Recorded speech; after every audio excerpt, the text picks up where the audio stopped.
1 મિલિયનનું દિલ જીતનાર આ ગાયત્રીને તો તમે બધા ઓળખો જ છો.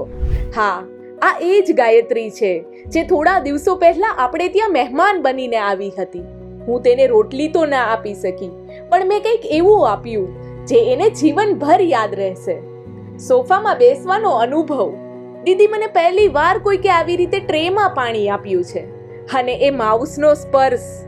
એક ક્લિક કરવાથી મનપસંદ ગીત ચાલુ થઈ જાય.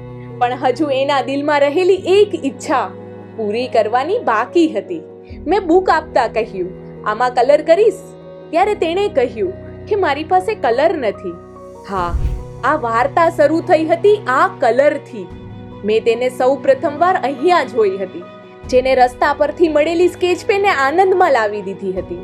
તો શું આ સરપ્રાઈઝ તેનો દિવસ નહીં બનાવી દે?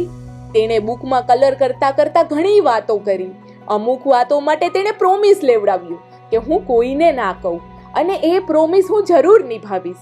શૂઝ પહેરતા તેણે કહ્યું કે હું માંગવા જાવ એટલે ઘણા સારા લોકો મને આપે.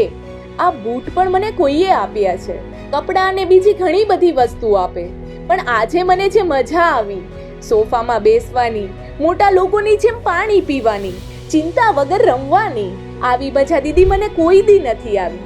શું તમે કોઈ એવી બાળપણની મજાને મિસ કરો છો જે તમારી પરિસ્થિતિને કારણે રહી ગઈ હોય?